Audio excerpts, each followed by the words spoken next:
बाळासाहेब ठाकरेंचं निधन झाल्यानंतर त्यांचा मृतदेह 2 दिवस घरात का ठेवला होता, त्यांच्या हाताचे ठसे का घेतले असा सवाल त्यांनी थेट मेळाव्यातनं उद्धव ठाकरेंना केलाय।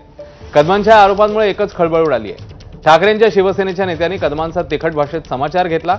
असं करताना भास्कर जाधव यांची जीभ घसरली आहे। रामदास कदम म्हणजे छमछमदास बामदास कदम अशी टीका जाधवांनी केली आहे। तर शिवसेनेचे नेते रामदास कदम यांनी काय वक्तव्य केलं आणि त्याला ठाकरेंच्या शिवसेनेच्या नेत्यांनी कसं प्रत्युत्तर दिलं ते बघूया।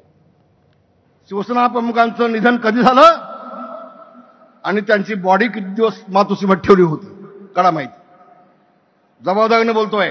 शिवसेना प्रमुखांच्या वती उपचार करणारे डॉक्टर आहेत, आज त्या डॉक्टरांना विचारून घ्या 2 दिवस शिवसेना प्रमुखांची बॉडी का ठेवली होती उद्धवजींनी तुम्ही? आम्ही खाली बसलो होतो। 8 दिवस आम्ही मातोश्रीच्या बाकड्यावर मी झोपलोय। 8 दिवस कोणतरी सांगितलं बाळासाहेबांच्या हाताचे ठसे घेतले होते। ठसे मग ठसे कशासाठी घेतले होते? काय नेमकं होतं? आम्ही शिवसेना प्रमुखांचे शिवसैनिक म्हणायचं आणि त्या शिवसेना प्रमुखांच्यावर अस्लाद्य टीका करायच्या, अशा पद्धतीचे हे रामदास कदमांसारखे बामदास कदम छमछम बारवाले महिलांनी कमवायचे पैसे आणि ह्यांनी उडवायचे, ज्याला म्हणतात, त्या करणाऱ्या माणसांकडून अशा प्रकारचेच उद्गार आपल्याला अपेक्षित असतात। आम्ही मातोश्रीवरती होतो, बाळासाहेबांच्या पूर्ण आजारपणामध्ये आम्ही तिथे होतो, शेवटपर्यंत होतो, आम्हाला माहिती आहे।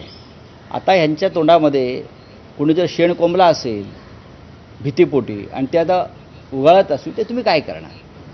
शिवसेना प्रमुखांना जाऊन 1 दशक लोटत आहे।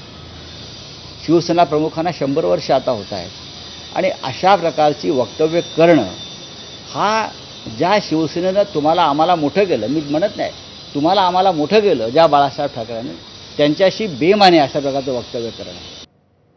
तर ठाकरेंच्या शिवसेनेच्या नेत्यांनी टीका केल्यावर रामदास कदम यांनी पत्रकार परिषद घेत